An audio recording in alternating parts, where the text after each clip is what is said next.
उस मुआशरे का एक बहुत अहम तरीन हिस्सा होते हैं, क्योंकि उनकी तरफ लोग ना तो सिर्फ जो है वो मशवरे के लिए देखते हैं, विजडम के लिए देखते हैं, सियाने उनको समझा जाता है, बल्कि साथ साथ जो है उस मुल्क की जो मईशत है, जो पैसा है, वो भी इन्हीं लोगों के पास होता है। और बाबों का किरदार किसी भी मुल्क के अंदर जो है वो इंतहाई अहम तस्वर किया जाता है। ये जो बाबे होते हैं, ये एक मुल्क की जो है असास का हिस्सा होते हैं, उसके उसके कल्चर का हिस्सा होते हैं, माशरे का हिस्सा होते हैं, मईशत का हिस्सा होते हैं, अहम फैसले लेते हैं किसी भी मुआशरे के अंदर, और किसी भी मुआशरे को जो है वो सिमत देने में अहम तरीन किरदार अदा करते हैं। अब पाक फौज के अंदर, अफवाज के अंदर जो बाबों का जो तस्वर है, जब आपस में फौजी बात करते हैं और कहते हैं कि जी बाबा क्या कर रहा है, बाबा ये कर रहा है, तो वो सीनियर आर्मी ऑफिसर्स को बाबा कहा जाता है फौजी jargon के अंदर, एक फौजी लगत के अंदर, कि जी बाबा जनरल जो है, जनरल्स खासतौर के ऊपर कमांडर्स जो है, वो आपस में एक दूसरे गप में जब स्टाफ ऑफिसर्स पूछते हैं कि बाबा बैठा है नहीं बैठा, बाबा क्या कर रहा है, तो आपस में बात वो बाबे के तौर के ऊपर करते हैं, सीनियर ऑफिसर्स के बारे के अंदर करते हैं। पाकिस्तान में एक बदकिस्मती इस वक्त देखने में आ रही है कि पाकिस्तान के जो बाबे हैं, उन्होंने इस वक्त पाकिस्तान पे ना सिर्फ काबिज हैं, बल्कि अपना कब्जा जो है वो किसी भी तौर के ऊपर छोड़ने से इनकारी हैं। इनको मैं babies living in the 80s भी कहता हूं। 80 की दहाइयों में ये जिंदा, जो अभी तक जिनका जहन 80 की दहाइयों में इन बाबों का फंसा हुआ है, और क्योंकि ये बाबे जो हैं अपनी उम्र के आखिरी हिस्से के अंदर आके भी अगर आप कहें कि जी इनको कोई समझ लग जाएगी या इनको अकल आ जाएगी, तो ये आपकी गलत फहमी है, क्योंकि इनकी सोच जो इस वक्त तक हो चुकी है, पूरी जिंदगी एक तकब्बुराना जिंदगी गुजारने के बाद, हर किसी की बात नहीं कह रहा, बड़े सियाने बाबे भी हैं यहाँ पे, लेकिन बदकिस्मती से कहना पड़ता है कि जो सियाने बाबे हैं वो इस वक्त ताकत के अंदर नहीं है, उनके अंदर जो उनका इस वक्त जो होल्ड है वो पाकिस्तान की पावर डायनामिक्स के ऊपर नहीं है, क्योंकि यहाँ जो सबसे बड़ा बाबा बैठा हुआ है, औज़ुबिल्लाहि मिनश्शैतानिर्रजीम पढ़ के मैं उसका नाम लेता हूँ, वो इस वक्त जो सुसर साहब हैं जनरल बाजवा के, जनरल एजाज अमजद, वो इस वक्त सबसे बड़ा बाबा है। ठीक है जी। अब ये बाबा, इनकी 85 साल उम्र है, लेकिन उस उम्र के बावजूद रोज शाम को उनके घर के ऊपर महफिल लगती है, वहां पे क्लब रोड के ऊपर, गोल्फ क्लब रोड पे रावलपिंडी में। उस महफिल में सारे बाबे बैठते हैं, और लोगों को पता है पाकिस्तान में पिछले 5 से 6 साल में जो भी अहम फैसले करवाए गए हैं, लोगों को अपना काम करवाना है, या लोगों ने अपना काम, किसी का काम करवाना है, तो उसी बाबे के डेरे के ऊपर सारे आके बैठते हैं, क्योंकि उस बाबे का इन्फ्लुएंस जो है वो गॉड फादर है जनरल कमर बाजवा का, जो पाकिस्तान का ताकतवर तरीन शख्स है। और ये मैं इसके ऊपर एक अलग वीलॉग कर चुका हूँ, क्योंकि, और मैं इस तफसील में नहीं जाऊंगा कि जनरल कमर बाजवा का गॉड फादर कौन है, उसमें मैं एक लाइव वीलॉग सेशन कर चुका हूँ, उसकी क्या वजूहात हैं उसके ऊपर भी मैं कर चुका हूँ। अब ये जो बाबा है जी, जिसको पाकिस्तान के जो अस्करी घराने हैं वो एक कादियानी के तौर के ऊपर जानते हैं, इसको, और उसके अलावा मुख्तलिफ वेबसाइट्स के ऊपर भी इनका तस्करा इसी तरह आता है। हालांकि वो अपने आप को इस नाम से एसोसिएट अब नहीं करना चाहते, मेरे ख्याल में शायद उनको कहा गया है, जो भी वजह है, लेकिन बहरहाल पाकिस्तान के तमाम मिलिट्री सर्कल जो है उनको इसी तरह कादियानी के तौर के ऊपर ही जानते हैं। इस बाबे नो, ये ज़िया-उल हक के दौर के अंदर लाहौर का जनरल ऑफिसर कमांडिंग था। मैं इसके ऊपर काफी डिटेल में बात कर चुका हूं, मजीद में बात नहीं करूंगा, ठीक है। लेकिन ये जहन इसका जो है वो उसी वक्त फंसा हुआ है। और अब आपने कल देखा कि एक और बाबा, उसने अपना मजाक बनवाया, एक press conference, national press conference में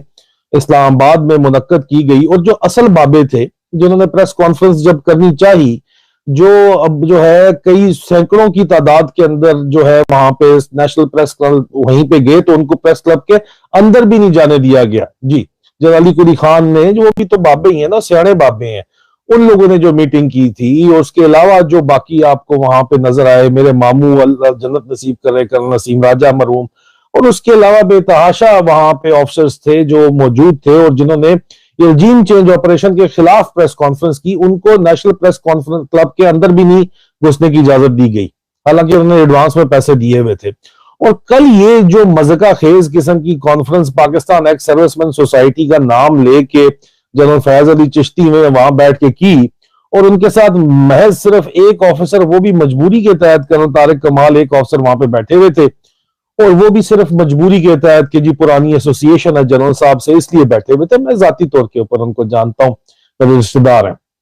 ठीक है जी, जिनके साथ बैठे हुए थे वो मजबूरी के तहत बैठे थे, उनका कोई दिल नहीं था, लेकिन अभी वो जनरल साहब उनके बॉस रहे में मुंह रखना था और कोई जाने पर तैयार ही नहीं था,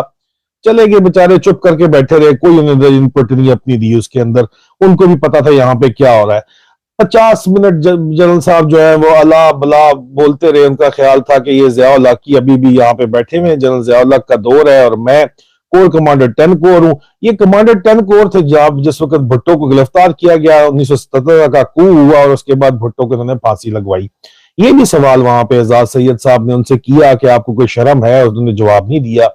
क्या आपने भुट्टो को फांसी लगवाई थी? बेतहाशा उनसे सवालात वहां पे किए गए। उन्होंने सवाल का जवाब देना जो है वो मुनासिब ही नहीं समझा, क्योंकि वो कहते थे मुझे आवाज नहीं आ रही, जो सवाल का जवाब वो नहीं देना चाहते थे। जो प्लांटेड वहां पे साफियों के नाम के ऊपर पे जहां को साठ ने जो वहां बंदे बिठाए हुए थे, क्योंकि जाहिर बात है ये जो प्रेस कॉन्फ्रेंस थी ये जनरल फैज अली चिश्ती ने मुबैना तौर पर अपने coursemate general Ejaz Amjad, general Qamar Bajwa के जो गॉड फादर इन लॉ है, उनके कहने के ऊपर की थी। ये जो बाबों की महफिल शाम को लगती है, उस महफिल का भी आपको अहवाल मैं बताता हूं कि वहां पे किस किस्म की बातें की जाती हैं और मैं क्यों फिर इनको पागल बाबे के तौर के ऊपर पागल बाबे कह रहा हूं। ये सियाने बाबे नहीं है, ये पागल बाबे हैं। क्यों मैं आपको कह रहा हूं, मैं वजह बताता हूं। ये उनके कहने के ऊपर जी ये कॉन्फ्रेंस की गई और जब प्लांटेड वहां पे बंदे बोलने की कोशिश करते थे तो मैं सलाम पेश करता हूं इस्लामाबाद के सहाफियों पे, जो मर्जी इनके साथ मेरे इख्तलाफात हो, या मेरे दोस्त भाई भी वहां पे बैठे हुए थे, उन लोगों ने गैर मुतल्लका लोगों को जो प्लांटेड क्वेश्चन करना चाहते थे वो करने ही नहीं दिए। उनको आपको कहा कि भाई तुम हो कौन, तुम तो सहाफी हो ही नहीं, तुम सवाल किस तरह पूछ रहे हो। जो उनको शट अप कॉल देके बिठा दिया, हालांकि जनरल साहब का बड़ा दिल था कि वो जवाब दे दें किसी तरह, लेकिन सहाफियों ने जवाब देने ही नहीं दिया। और आखिर में आप देखें कि जनरल साहब उठ के सबको बिठाने की कोशिश करें, बैठ जाओ मेरी बात सुनो, लोगों ने वहां पे उनका मजाक बन गया। बाबे, मैं क्यों कहता हूं पागल बाबे, क्योंकि ये पागल बाबे अभी तक 80 की दहाइयों में 90 की दहाइयों में रह रहे हैं, वहां पे कोई बैठा ही नहीं भाई। वो लोग प्रेस कॉन्फ्रेंस छोड़ के चले गए कि उनको पता लग गया कि ये अभी बाबा यहाँ पे बैठा जो कह रहा है कि इमरान खान के ऊपर कातलाना हमला उसको मारने के लिए नहीं, उसको डराने के लिए किया गया था। ये जो डिस्कशन इस वक्त रोजाना शाम को जो महफिल लग रही है इस वक्त गॉल्फ क्लब रोड के ऊपर, उसके अंदर से एक महफिल में एक और सियाने बाबे ने मुझे बताया, तो सियाने बाबे भी बैठे होते हैं सिर्फ रिपोर्टें लेने के लिए और सुनने के लिए, और बाद में जाके वो सर भी पीटते हैं और बताते भी हैं कि यार पागल लोग क्या बात कर रहे हैं। तो वहां एक सियाना बाबा भी बैठा हुआ था।